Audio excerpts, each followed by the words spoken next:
Hello everyone, welcome back to Devrari Pathshala. So guys, आज की इस वीडियो में मैं आप लोगों के साथ में डिस्कस करूंगी अबाउट गेट 2024। गेट 2024 के बारे में मैं इस वीडियो के थ्रू आपको कंप्लीट डिटेल बताऊंगी, जहां पर मैं आपको कुछ important dates, eligibility criteria, exam pattern, इस तरीके के इम्पॉर्टेंट जो डिटेल्स हैं इस एग्ज़ाम के बारे में वो मैं इस वीडियो के थ्रू बताऊँगी। ठीक है, तो जो भी स्टूडेंट्स इसके लिए प्रिपेयर करना चाहते हैं या प्रिपेयर कर रहे हैं वो ये वीडियो ध्यान से ज़रूर देखें और वीडियो को अंत तक ज़रूर देखें। ठीक, साथ ही गाइस मैं आपको सभी स्टूडेंट्स को अनअकैडमी पे जो है फ्री लाइव क्लासेस पढ़ाती हूँ फॉर CSIR नेट। सो अगर आप लोग मुझे ज्वाइन करना चाहते हो तो मुझे अनअकैडमी पे ज्वाइन कर सकते हो बाय यूजिंग कोड NETPD, जहाँ पर आप इस कोड को यूज़ करके फ्रीली जो है जो भी क्लासेस आप देखना चाहते हो फ्रीली एक्सेसिबल होंगी। तो आप लोग यूज़ कर सकते हो code NETPD। So guys, video को अंत तक ज़रूर देखें। वीडियो पसंद आया हो तो इसे लाइक ज़रूर करें, शेयर करें अपने दोस्तों के साथ, ताकि बहुत सारे स्टूडेंट्स तक ये चैनल पहुंच सके और मुझे भी जो है मोटिवेशन मिल सके आप लोगों के लिए और ऐसी वीडियोस बनाने का। सो चलते हैं नेक्स्ट। तो सबसे पहले बात कर लेते हैं अबाउट गेट एग्ज़ाम क्या होता है। सबसे पहले तो ये जान लेते हैं गेट क्या होता है। एक graduate test aptitude test in engineering, that is GATE, इसका फुल फॉर्म है। ये एक नेशनल लेवल एग्ज़ाम है जो कि जो है काफ़ी सारे IITs जो है हमारे जो है वो कंडक्ट करते हैं। जैसे सबसे पहले आपको बता दूँ, इंडियन इंस्टीट्यूट ऑफ साइंस यानी IISc जो है वो बेंगलुरु इसे कंडक्ट कर रहा है। करंटली जो है वो यही इसे कंडक्ट कर रहा है। ठीक है, गेट 2024 को। उसके बाद 7 अदर जो IITs हैं, जैसे IIT Bombay, IIT Delhi, IIT Guwahati, IIT Kanpur, IIT Kharagpur, IIT Madras and IIT Roorkee, ये भी हर साल जो है वो इस एग्ज़ाम को कंडक्ट करते हैं। बट डिपेंड करता है कौन सा IIT कब जो है इसे कंडक्ट करवा रहा है। On the behalf of the national coordination board NCB GATE, department of higher education ministry, MOE government of India. ठीक है, तो गेट एग्ज़ाम जो है वो एक कंप्यूटर बेस्ड टेस्ट है, यानी कंप्यूटर बेस्ड टेस्ट आपका लिया जाता है। ठीक है, और बाकी सारी डिटेल्स यहाँ पर मेंशन है जो कि आप लोग देख सकते हो, जो कि आप अपने एंड से पढ़ सकते हो, एज सच इम्पॉर्टेंट नहीं है। तो इस स्लाइड में मैंने आपको सिर्फ गेट के बारे में बताया है कि गेट एग्ज़ाम क्या है। ठीक है, और वो कौन कंडक्ट करवाता है, ये सब मैंने आपको बताया है। नेक्स्ट चलते हैं तो कुछ इंपॉर्टेंट डेट्स के बारे में बात कर लेते हैं, क्योंकि इंपॉर्टेंट डेट्स ज़्यादा ज़रूरी हैं ये जानने के लिए। तो सबसे पहले आपको बता दूं कि जो गेट की ऑनलाइन एप्लीकेशन प्रोसेस है वो ओपन हो चुकी है 30 अगस्त से, यानी कल से जो है ये ओपन हो चुकी थी। ठीक है, तो 30 अगस्त 2023 से आप गेट में अप्लाई कर सकते हो। ठीक है, जो भी स्टूडेंट्स एलिजिबल होंगे। तो एलिजिबिलिटी क्राइटेरिया मैं आपको नेक्स्ट स्लाइड में बताऊंगी। तो पहले इंपॉर्टेंट डेट देख लेते हैं। तो 30 अगस्त से जो है ऑनलाइन एप्लीकेशन स्टार्ट हो चुका है। Last date of online registration का 29 सितंबर है। तो इससे पहले आप अपना रजिस्ट्रेशन करवा लेना और फॉर्म फिलअप कर लेना। ठीक है, साथ ही end date of extend period for online registration, अगर आप 29 सितंबर तक अगर आपने रजिस्ट्रेशन नहीं करा है और आपने फ़ीस सबमिट नहीं करी है तो 13 अक्टूबर तक भी आप कर सकते हो, लेकिन आपको उसके लिए फिर लेट फीस देनी पड़ेगी, एक्स्ट्रा पैसे वहाँ पर देने पड़ेंगे। तो इट्स बेटर कि आप पहले ही जो है वो फॉर्म फिलअप कर लो। Last date for change of category, paper, examination city and adding a new test paper और change a personal detail in addition to fee application पर चार्ज। तो लास्ट डेट अगर आपको ये सारी चीज़ें कुछ भी चेंज करना है अपने फॉर्म में तो वो नवंबर 11, 2023 तक आप कर सकते हो। एडमिट कार्ड डाउनलोड आपको कब से अवेलेबल होंगे, तो 3 जनवरी 2024 से आप एडमिट कार्ड डाउनलोड कर सकते हो। गेट 2024 एग्जामिनेशन डेट्स भी यहाँ पर मेंशन कर दी गई है। जो डेट्स हैं यानी फॉरनून यानी मॉर्निंग के टाइम पे जो डेट्स हैं, टाइमिंग होगा वो एग्ज़ाम का वो होगा 9:30 AM से 12:30 PM तक। आफ्टरनून में जो टाइमिंग होगा वो होगा 2:30 PM से 5:30 PM तक।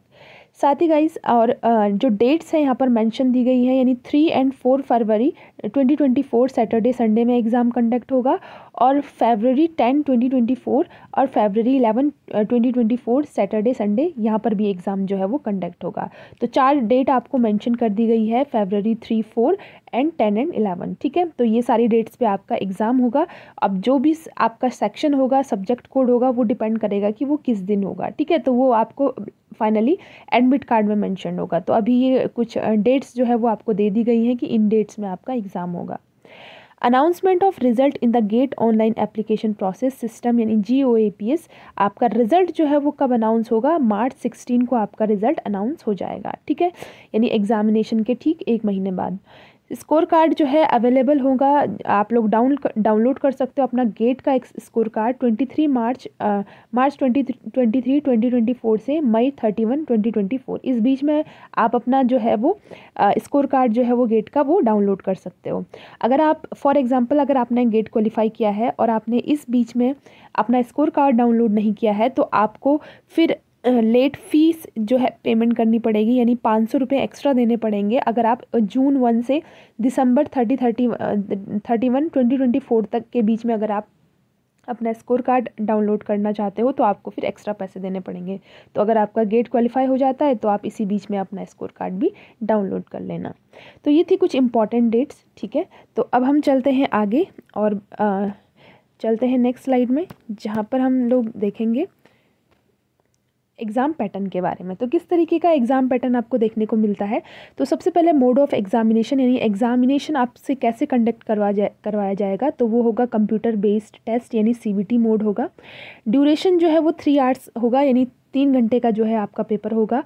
नेक्स्ट है नंबर ऑफ़ पेपर्स जो है वो टोटल 30 टेस्ट पेपर होंगे, ठीक है। 30 डिफरेंट टेस्ट पेपर का मतलब हो गया 30 डिफरेंट सब्जेक्ट पे जो है वो आपका एग्ज़ाम लिया जाएगा, लेकिन ये डिपेंड करेगा कि आपका सब्जेक्ट कौन सा है, आपका कोई पर्टिकुलर होगा, ठीक है, उस पर भी हम आगे चर्चा करेंगे। नेक्स्ट है यहाँ पर कुछ सेक्शन होते हैं जैसे जनरल एप्टीट्यूड या कैंडिडेट सेलेक्टेड सब्जेक्ट्स, वो भी आपको देखने को मिलता है। जनरल एप्टीट्यूड जनरली सभी के लिए कॉमन होता है। यहाँ पर कुछ टाइप के क्वेश्चंस, जनरली 3 मेन टाइप के क्वेश्चंस आपसे पूछे जाते हैं इन गेट एग्ज़ाम। पहला है that is multiple choice questions, MCQs के बारे में सभी को हर कोई जानता है कि आपको 4 ऑप्शंस दिए जाएंगे A B C D और उसमें से कोई एक ही करेक्ट आंसर होगा तो उसे आपको ऑप्ट करना पड़ता है, उसे हम बोलते हैं MCQ। मल्टीपल सेलेक्ट क्वेश्चन यानी MSQ हम किसको बोलते हैं, अगर आप यहाँ पर मैं इसको इरेज कर देती हूँ। अगर आपको जो है क्वेश्चन पूछा जाए, MSQ का मतलब हो गया कि अगर आपके पास क्वेश्चन है, आपको ऑप्शन दिए गए हैं A B C D, तो MSQ का मतलब क्या है, मल्टीपल सेलेक्ट क्वेश्चंस, यानी ज़रूरी नहीं कि इसका एक आंसर सही हो सकता है, इसका 2 आंसर भी सही हो सकता है, A भी सही हो सकता है, B भी सही हो सकता है, चारों भी सही हो सकते हैं या कोई एक भी सही हो सकता है, ठीक है। तो कितने भी आंसर सही हो सकता है वो डिपेंड करता है कैसा क्वेश्चन आपसे पूछा गया है। तो ऐसे टाइप के क्वेश्चन को हम क्या बोलते हैं, MSQ। नेक्स्ट आता है C numerical answer type question यानी NAT में क्या होता है, आपको डायरेक्टली जो है आपको कोई क्वेश्चन पूछ दिया जाएगा, कुछ भी रिलेटेड टू मैथमेटिक्स या कैलकुलेशन से जो है रिलेटेड क्वेश्चन पूछ लिया जाएगा और आपको सीधे फिल इन द ब्लैंक्स दे दिया जाएगा कि आपको इसमें फिल करना है कि क्या आपका आंसर आया, ठीक है। तो आप अपना आंसर को आपको यहाँ पे कोई चॉइस नहीं मिलेगी कि इनमें से सेलेक्ट करना है या क्या करना है, आपने कैलकुलेशन करके आपका जितना आंसर आया आपको उसको इसमें फिल करना पड़ेगा। जैसे 30.6 आया या कुछ भी आंसर आया, कोई भी आपको न्यूमेरिकल वाला क्वेश्चन पूछा गया है तो आपको डायरेक्ट वहाँ पे आंसर टिक करना पड़ेगा। तो ये 3 तरीके के क्वेश्चंस आपको मेनली गेट एग्जाम में पूछे जाते हैं। नेक्स्ट है टेस्ट ऑफ एबिलिटीज़। यहाँ पर टेस्ट एबिलिटी आपकी चेक की जाती है, जैसे recall, comprehensive, application, analysis and synthesis, ये सारा चीज़ें आपका चेक किया जाता है through this exam. Number of questions, यहाँ पर क्वेश्चंस कितने पूछे जाते हैं, तो 10 आपको जनरल एप्टीट्यूड के क्वेश्चन पूछे जाते हैं, 55 आपको सब्जेक्ट से रिलेटेड क्वेश्चन पूछे जाते हैं और टोटल आपको 65 यहाँ पर क्वेश्चन जो है वो पूछे जाते हैं, ठीक है। Generally distribution of marks in all paper, generally जो है यहाँ पर कुछ मार्क्स डिस्ट्रीब्यूशन दिया गया है कि कौन कौन से पेपर में कैसे कैसे मार्क्स डिस्ट्रीब्यूशन किया जाता है। एक्सेप्ट ARCY, इन सब के फुल फॉर्म मैंने आपको दिए गए हैं, ठीक है। और ये जो ब्रूशर है मैंने गेट 2024 का ब्रूशर से ये ले रखा है। तो अगर आप कोई भी ब्रूशर डाउनलोड करना है तो आप लोग क्या करना, मेरे वीडियो के कमेंट सेक्शन में डिस्क्रिप्शन बॉक्स में चले जाना, वहाँ पर आपको ब्रूशर का लिंक मिल जाएगा। साथ ही साथ आपको गेट का ऑफिशियल वेबसाइट का भी लिंक मिल जाएगा जहाँ से आप डायरेक्ट अप्लाई कर सकते हो। और अगर आपको नहीं पता कैसे करना है तो आप मेरे टेलीग्राम चैनल पे साइड में मेरे टेलीग्राम चैनल का लिंक दिया है, उस टेलीग्राम चैनल को ज्वाइन करके आप लोग जो है वहाँ पर भी आपको डायरेक्ट ब्रूशर मिल जाएगा, अवेलेबल मिल जाएगा और आपको कोई भी क्वेरी होगी तो आप वहाँ पर पूछ सकते हो, ठीक है। नेक्स्ट चलते हैं तो मार्किंग स्कीम का देख लेते हैं। मार्किंग स्कीम कैसी होती है, आपको या तो क्वेश्चन 1 मार्क कैरी कर रहा होगा या 2 मार्क कैरी कर रहा होगा, कुछ कितने भी मार्क्स का क्वेश्चन जो है आपसे पूछा जा सकता है, 1 या 2 मार्क्स का ही जनरली पूछा जाता है। नेगेटिव मार्किंग की अगर मैं बात करें तो ये बहुत ही कन्फ्यूजिंग है, क्योंकि काफ़ी सारे बच्चे इसमें कन्फ्यूज़ हो जाते हैं कि आपको नेगेटिव मार्किंग है या नहीं है एग्ज़ाम में, ठीक है। इस बात से काफ़ी सारा कन्फ्यूज़न होता है, तो इस कन्फ्यूज़न को मैं दूर कर देती हूँ। आपको मैं बता दूँ, अगर आपसे MCQ वाले क्वेश्चन पूछे जा रहे हैं, ठीक है, मैं आपको सिंपल लैंग्वेज में बता देती हूँ। अगर आपसे MCQ वाले क्वेश्चन पूछे जा रहे हैं, MCQ वाले क्वेश्चन पूछे जा रहे हैं, तो आपको क्या करना है, उसमें आपको डायरेक्टली मेंशन होगा कि MCQ आपका 1 मार्क का है या 2 मार्क का है। वहाँ पर मेंशन होगा आपको, जब आप एग्ज़ाम दे रहे होंगे आपको वहाँ पर मेंशन किया होगा 1 मार्क का या 2 मार्क का है। अगर आपका MCQ 1 मार्क का है या चाहे 2 मार्क का है, आपका 1/3 जो है, अगर आप गलत करते हो तो -1/3 नेगेटिव मार्किंग हो जाएगी, ठीक है। जैसे आपका 2 मार्क का है तो 2/3 रिड्यूस हो जाएगा, ठीक है, और 1 मार्क का है तो 1/3 रिड्यूस हो जाएगा, ठीक है। यानी टोटल इसका भी अगर 1/3 अगर आप निकालोगे 2 मार्क्स का तो वो रिड्यूस हो जाएगा, ठीक है। तो टोटल जो नेगेटिव मार्किंग है वो आपकी 1/3 है for MCQs, only for MCQ, यानी मल्टीपल चॉइस क्वेश्चंस के लिए ही नेगेटिव मार्किंग है, ठीक है। अगर मैं बात करूँ MSQ की, यानी मल्टीपल सेलेक्ट क्वेश्चन या न्यूमेरिकल एबिलिटी टेस्ट क्वेश्चन, तो इसमें कोई भी नेगेटिव मार्किंग नहीं है, तो आप इन्हें बेझिझक कर सकते हो, ठीक है, बिना डरे, क्योंकि इनमें आपको कोई नेगेटिव मार्किंग नहीं देखने को मिलेगी। तो आई होप आप लोगों को क्लियर हो चुका होगा कि सिर्फ MCQs में ही आपको नेगेटिव मार्किंग देखने को मिलेगी, ठीक है। अब चाहे ये कोई भी एग्जाम पैटर्न हो, मैं जनरली लाइफ साइंस के स्टूडेंट्स को पढ़ाती हूँ, तो मैं लाइफ साइंस का ही यहाँ पर डिटेल में बता रही हूँ, ठीक है। बाकी अगर कोई स्टूडेंट को कोई कन्फ्यूज़न है तो वो ब्रोशर से जो है वो देख सकता है।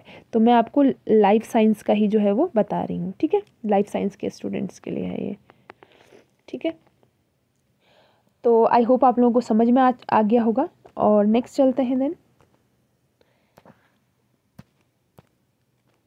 नेक्स्ट है, आपको यहाँ पर भी मैंने दिया हुआ है मल्टीपल चॉइस क्वेश्चन। अगर किसी को कंफ्यूज होता है तो मल्टीपल चॉइस क्वेश्चन 1 या 2 मार्क्स के होते हैं, और आपको अगर आपका रॉन्ग होता है 1 मार्क्स का तो 1/3 रिड्यूस हो जाता है। अगर आपका 2 मार्क्स का MCQ रॉन्ग हो जाता है तो 2/3 मार्क्स जो है वो आपका डिड्यूस कर दिया जाता है।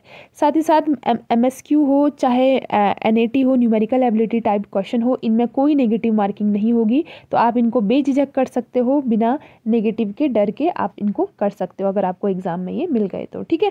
और आपको एग्जाम में जब आप क्वेश्चन कर रहे होंगे, जब आप गेट एग्जाम का पेपर दे रहे होंगे, तो वहाँ पर आपको क्लियरली मेंशन होगा कि ये MCQ टाइप का क्वेश्चन है या MSQ टाइप का है या NAT टाइप का है, ठीक है। तो इसमें भी आपको कंफ्यूज करने की ज़रूरत नहीं है, वहाँ पर ऑलरेडी मेंशन होगा। नेक्स्ट चलते हैं, तो अब एलिजिबिलिटी क्राइटेरिया के बारे में बात कर लेते हैं, जो कि बहुत ही ज़्यादा इंपॉर्टेंट है। कई सारे स्टूडेंट्स इसमें कन्फ्यूज़न होते हैं, तो आज मैं आपका कन्फ्यूज़न दूर कर दूंगी, और सभी स्टूडेंट्स, यानी सभी जिनके भी पास जो भी डिग्री प्रोग्राम है, उन सभी के लिए यहाँ पर एलिजिबिलिटी क्राइटेरिया मैं लेकर आई हूँ, ठीक है। तो आप सभी लोग जो है वो देख सकते हो, यहाँ पर डिग्री प्रोग्राम दिया गया है, यहाँ पर क्वालिफाइंग डिग्री या एग्जामिनेशन दिया गया है, और यहाँ पर description of eligibility of candidates दिया गया है। तो सबसे पहले अगर मैं बात करूं तो यहाँ पर BE, BTech, B फार्मा, अगर आपके पास, अगर आप BE कर रहे हो या BTech कर रहे हो या B फार्मा कर रहे हो, ठीक है, यानी bachelor degree in engineering technology of 4 years after 10+2 और 3 years after BSc diploma in engineering और टेक्नोलॉजी। तो अगर आपके पास कोई ऐसी डिग्री है, तो अगर आप इस डिग्री में अगर 3rd ईयर में है या आपने कंप्लीट कर दिया है, ठीक है, 3rd ईयर से ऊपर 4th ईयर में हो, या आप इस डिग्री को कंप्लीट कर चुके हो, तो आप गेट एग्ज़ाम दे सकते हो, ठीक है। तो गेट एग्ज़ाम अगर आप दोगे, अगर आपका क्वालिफाई होता है अच्छे रैंक से, तो आपको जो है पोस्ट ग्रेजुएशन में जो है मदद मिलती है। पोस्ट ग्रेजुएशन आप अच्छे IIT अच्छे कॉलेज से कर सकते हो, और वहाँ पर आपको स्टाइफंड भी अवेलेबल की जाती है, ठीक है। नेक्स्ट आता है बैचलर डिग्री इन आर्किटेक्चर। अगर आप B आर्किटेक्चर कर रहे हो, यानी बैचलर डिग्री इन आर्किटेक्चर, जो कि 5 years का कोर्स होता है, या 4 years का भी कोर्स देखने को मिलता है, तो अगर आप करेंटली 3rd ईयर में हो या हायर 4th ईयर में हो या 5 ईयर में हो, या आप कंप्लीट कर चुके हो, तो आप भी जो है वो गेट दे सकते हो। नेक्स्ट आता है BSc रिसर्च। अगर आप BSc रिसर्च में कर रहे हो या BS कर रहे हो, यानी bachelor degree in science post diploma 4 year after 10+2, 10+2 के बाद अगर आप 4 साल की डिग्री ले रहे हो BSc के, और अगर आप 3rd ईयर में हो या 4th ईयर में हो या ऑलरेडी कंप्लीट कर चुके हो, तो आप भी इस एग्ज़ाम को दे सकते हो। साथ ही है फार्मा डी यानी अगर आप 10+2 के बाद अगर आप फार्मा डी कर रहे हो, ठीक है, तो जो कि 6 ईयर डिग्री प्रोग्राम होता है, कंसिस्ट ऑफ इंटर्नशिप और residency training during the 3rd year onwards. अगर आप करेंटली 3rd, 4th, 5th या 6th ईयर और ऑलरेडी कंप्लीट कर चुके हो तो भी आप गेट दे सकते हो। साथ ही साथ MBBS, BDS और BVSC students, degree holder of MBBS, BDS या BVSC and those who are in the 5th, 6th and 7th semester of higher semester such program, तो ऐसे स्टूडेंट भी जो है वो इस एग्ज़ाम को दे सकते हैं। अगर आप 5th या 6th या 7th या हायर सेमेस्टर में हो या आप कंप्लीट कर चुके हो तो आप भी जो है वो गेट एग्ज़ाम में अपीयर हो सकते हो। नेक्स्ट आता है MSc, MA, MCA और इक्विवेलेंट। अगर आपके पास मास्टर डिग्री है in any branch of art, science, mathematics, statistics, computer applications और इक्विवेलेंट, तो अगर करेंटली आप फर्स्ट ईयर मास्टर्स के फर्स्ट ईयर में भी हो या सेकंड ईयर में हो या फर्स्ट सेमेस्टर में हो या आप कंप्लीट कर चुके हो तो आप भी जो है वो गेट एग्ज़ाम दे सकते हो, ठीक है। अगर आप मास्टर के बाद, जैसे मास्टर कंप्लीट हो गया है जिनका या मास्टर में है जो, अगर आप अभी गेट एग्ज़ाम दोगे तो आपको जो डॉक्टरल डिग्री है यानी PhD है वो आप कोई अच्छे इंस्टीट्यूट से कर सकते हो और आपको वहाँ पर CSI नेट JRF जैसी जो है फेलोशिप के साथ में जो है वो आपको स्टाइफन मिलती है, ठीक है, ऐसे इंस्टीट्यूट से। तो आप लोग ज़रूर जो है इसके लिए प्रिपेयर करें, ठीक है।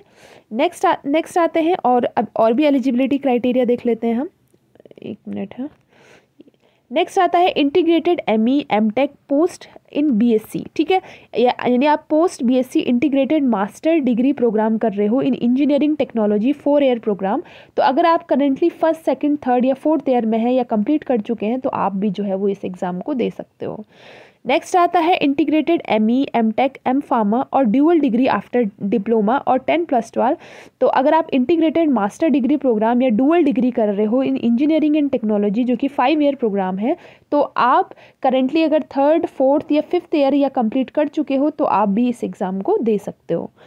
साथ ही साथ कोई स्टूडेंट BSc कर रहा है या BA कर रहा है या BCom में है, यानी bachelor degree of any branch of science, art और कॉमर्स जो कि 3 ईयर्स का प्रोग्राम है, अगर कोई स्टूडेंट 3 ईयर के प्रोग्राम में करंटली है तो करंटली अगर वो 3rd ईयर में है या कंप्लीट कर चुका है, यानी अगर आप अपने लास्ट ईयर में हो या आप कंप्लीट कर चुके हो BSc, तो आप भी ज़रूर गेट एग्ज़ाम दे सकते हो। इससे आपको मदद मिलेगी आपके पोस्ट ग्रेजुएशन में। पोस्ट ग्रेजुएशन में आपको अच्छे कॉलेज से जो है वो पोस्ट ग्रेजुएशन करने को मिलेगी और साथ ही साथ स्टाइफन भी जो है भी उस कॉलेज से मिलेगा, ठीक है। नेक्स्ट आता है इंटीग्रेटेड MSc, इंटीग्रेटेड BS और MS, इंटीग्रेटेड MSc और 5 year integrated BS MS program अगर आप कर रहे हो, ठीक है, तो करंटली अगर आप 3rd ईयर में हो या हायर ईयर में हो या ऑलरेडी कंप्लीट कर चुके हो तो आप भी गेट एग्ज़ाम दे सकते हो। Professional society examination equivalent to BTech B architecture, तो BTech B architecture equivalent professional society recognized by MOE, UPSC, AICTE, AMIE institute of engineering India, AMIC institute of civil engineering India and so on. तो आप लोग जो है अगर आप complete कर चुके हो सेक्शन A और equivalent of such profession course तो आप भी जो है वो गेट एग्ज़ाम में अपीयर हो सकते हो। साथ ही साथ BSc एग्रीकल्चर, हॉर्टिकल्चर और फॉरेस्ट्री, जो कि काफ़ी सारे बच्चे कंफ्यूज होते थे कि क्या BSc एग्रीकल्चर वाले एग्ज़ाम नहीं दे सकते हैं गेट, तो गेट 2024 जो है वो BSc एग्रीकल्चर, हॉर्टिकल्चर और फॉरेस्ट्री वाले स्टूडेंट्स भी दे सकते हैं, जो कि 4 ईयर डिग्री प्रोग्राम होता है। और अगर आप करेंटली 3rd ईयर या 4th ईयर में भी हो या कंप्लीट कर चुके हो तो आप भी गेट एग्ज़ाम दे सकते हो, ठीक है, तो जो कि आपको मदद करेगा आपकी पोस्ट ग्रेजुएशन में। नेक्स्ट चलते हैं तो list of GATE 2024 test paper and their corresponding code. ये कुछ टेस्ट पेपर है यहाँ पर दिए गए हैं गेट 2024 के जो टेस्ट पेपर होने वाले हैं और उनके कुछ शॉर्ट में कोड, जैसे एरोस्पेस इंजीनियरिंग का AE है, ठीक है, और आपको यहाँ पर एग्रीकल्चर इंजीनियरिंग का AG है, इस तरीके से आपको देखने को मिलेगा। बायोटेक्नोलॉजी का BT है, लाइफ साइंस का जो है वो एक्सेल है, ठीक है। तो हमें जनरली जो है मैं लाइफ साइंस के स्टूडेंट या बायोटेक्नोलॉजी के स्टूडेंट्स को पढ़ाती हूँ तो मैं आपको यही सारे कोड्स बताऊँगी। अगर ये सारे कोर्स बाकी अगर कोई स्टूडेंट अगर अदर ब्रांच का है तो अपने कोर्स को देख सकता है। साथ ही साथ डिटेल मैंने आपको बताया है कि ब्रूशर में आप देख सकते हो, ब्रूशर का लिंक आपको डिस्क्रिप्शन बॉक्स में दिया हुआ है। नेक्स्ट चलते हैं तो मैं गेट एक्सेल वाले स्टूडेंट्स की बात कर लेती हूँ। गेट एक्सेल यानी GATE life science, GATE XL का मतलब शॉर्ट फॉर्म हो गया लाइफ साइंस का, ठीक है। तो लाइफ साइंस के स्टूडेंट को कैसा पेपर देखने को मिलता है, तो लाइफ साइंस के स्टूडेंट को देखो जनरल एप्टीट्यूड तो सबके लिए कॉमन है, ठीक है, अगर मैं जनरल एप्टीट्यूड की बारे में बात करूं तो वो सबके लिए कॉमन है, चाहे वो कोई भी स्टूडेंट हो, कोई भी सब्जेक्ट से वो गेट एग्जाम दे रहा हो, ठीक है। बाकी अदर आता है जो लाइफ साइंस के स्टूडेंट है, यानी एक्सेल पेपर सेक्शन जिनका है, उनके लिए केमिस्ट्री कंपलसरी होता है, जिसका कोड है पी कोड से आपको केमिस्ट्री जो है वो 25 मार्क्स की जो है वो पूछी जाती है, ठीक है। तो केमिस्ट्री पढ़ना कंपलसरी है क्योंकि बहुत बड़ा जो है मार्क्स जो है वो ये लेता है, ठीक है। नेक्स्ट, एनी 2 ऑप्शनल सेक्शन, बाकी इन चारों सेक्शन में से आपको चूज़ करने के लिए मिलता है, लेकिन केमिस्ट्री जो है वो कंपलसरी होता है लाइफ साइंस के स्टूडेंट के लिए, तो केमिस्ट्री आप ज़रूर प्रिपेयर कर लें, ठीक है। बाकी यहाँ पर जो बाकी सेक्शन दिया गया है, जैसे बायोकेमिस्ट्री हो गया, बॉटनी हो गया, माइक्रोबायोलॉजी, जूलॉजी और फूड टेक्नोलॉजी, इन 5 सब्जेक्ट्स में से आपको कोई 2 ही सब्जेक्ट चूज़ करने पड़ते हैं, और ये सब्जेक्ट आप तब चूज़ करते हो जब आप एग्जामिनेशन हॉल में बैठे होते हो और वहाँ पर आपको चूज़ करना पड़ता है। तो आप पहले से प्रिपेयर रहें कि आपको बायोकेमिस्ट्री से देना है, बॉटनी से देना है, माइक्रो से, जूलॉजी से या फूड टेक्नोलॉजी से, ठीक है। तो इन दोनों में से 2 ही सेक्शन आपको देखने को मिलेंगे, 2 आपको लेने हैं, जो आपको टोटल 60 मार्क्स के पूछे जाते हैं, यानी 30 मार्क्स का एक सेक्शन, 30 मार्क्स का। फॉर एग्जाम्पल आप बायोकेमिस्ट्री और माइक्रोबायोलॉजी चूज़ करते हो तो 30 मार्क्स का आपको बायोकेमिस्ट्री पूछा जाएगा, 30 मार्क्स का आपको माइक्रोबायोलॉजी पूछा जाएगा। आप वहाँ पर सेक्शन एग्जामिनेशन हॉल में सेक्शन चेंज भी कर सकते हो सकता है आपको माइक्रोबायोलॉजी के क्वेश्चन नहीं आ रहे, आप जूलॉजी पे स्विच करना चाहते हो, जूलॉजी के नहीं आ रहे, बॉटनी पे, तो आप वहाँ पर स्विच कर सकते हो, ठीक है। तो ये आपको एग्जामिनेशन सेंटर में ऑप्शन मिलता है चूज़ करने का कि आपको कौन से सब्जेक्ट आपका कितना स्ट्रॉन्ग है और किससे आप जो है वो क्वेश्चन जो है वो कर सकते हो, ठीक है। तो इस तरीके से क्वेश्चन जो है वो डिस्ट्रीब्यूटेड होते हैं आपके गेट लाइफ साइंस के स्टूडेंट्स के लिए।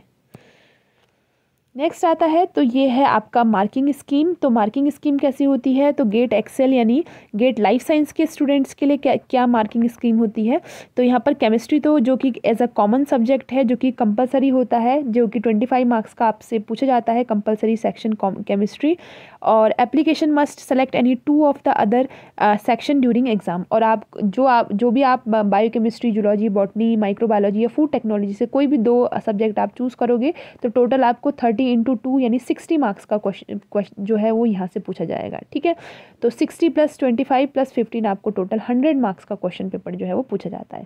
जनरल एप्टीट्यूड 15 मार्क्स का सबके लिए कंपलसरी है, चाहे वो लाइफ साइंस हो या कोई भी स्टूडेंट हो, कोई भी सब्जेक्ट का स्टूडेंट हो।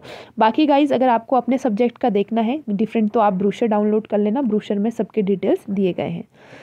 नेक्स्ट आता है आपका, तो नेक्स्ट अगर मैं बात करूँ यहाँ पे, ओके तो अगर हम एप्लीकेशन फ़ी के बारे में बात कर लेते हैं, तो इस बार जो है वो एप्लीकेशन फ़ीस काफ़ी ज़्यादा है गेट स्टूडेंट्स के लिए, ठीक है।